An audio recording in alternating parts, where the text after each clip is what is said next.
Hello, welcome to News Louder. Headline: Peter Obi criticizes Supreme Court ruling and vows to continue pushing for a new Nigeria as an opposition leader. In a live broadcast from the nation's capital, Abuja, the presidential candidate of the Labour Party, Peter Obi, spoke to the media.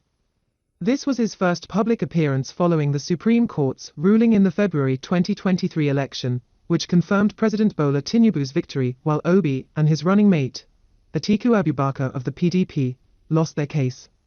Obi began his address by expressing his disappointment with the Supreme Court's apparent disregard for public opinion and its failure to fulfill its role as a court of law and policy. He criticized the court's decision, arguing that it contradicted the overwhelming evidence of election irregularities, technical problems, significant rule violations, and concerns related to identity and forgery that emerged during the election.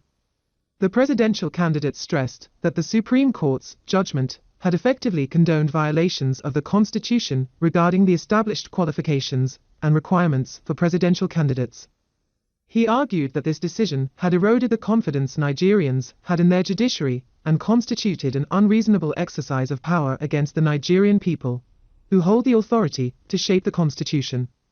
Obi also highlighted the widespread incompetence observed in the 2023 judicial landscape, with the judiciary frequently acting in defiance of constitutional principles.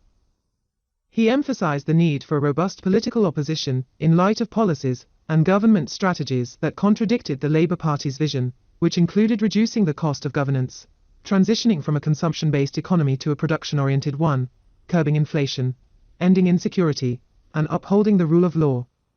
The presidential candidate reiterated his commitment to a new Nigeria characterized by responsible resource management, poverty alleviation, transparency, and equitable distribution of opportunities and resources.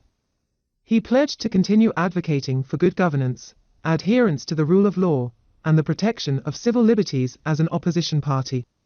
In response to questions from the media, Obi addressed his party's stance on the purchase of official cars for National Assembly members, explaining that his party members in the House had clarified that the vehicles were intended for official use.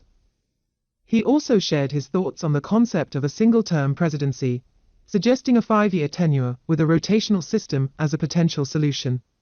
When asked about the possibility of collaborating with other political parties, Obi reaffirmed his commitment to a new Nigeria and the Labour Party's unwavering vision, indicating that their goals aligned with the nation's best interests. He acknowledged the concerns of his supporters and assured them that their dedication to a better Nigeria would persist undeterred. In conclusion, Peter Obi expressed his determination to build a stronger and more committed Labour Party and obedient movement, while leading the charge for a new Nigeria as a formidable opposition force. Thanks for watching. Please subscribe to News Louder and Televizyte for more update.